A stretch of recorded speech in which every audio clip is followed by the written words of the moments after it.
नमस्कार दोस्तों, ये है हमारा पेटीकोट का नेफा बनने वाला नेफा फोल्डर।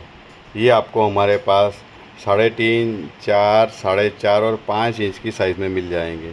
ये फोल्डर हम आपको मशीन पे लगा के बताने वाले हैं और पेटीकोट का नेफा चालू करके बताएंगे, तो हमारा वीडियो देखते रहिए।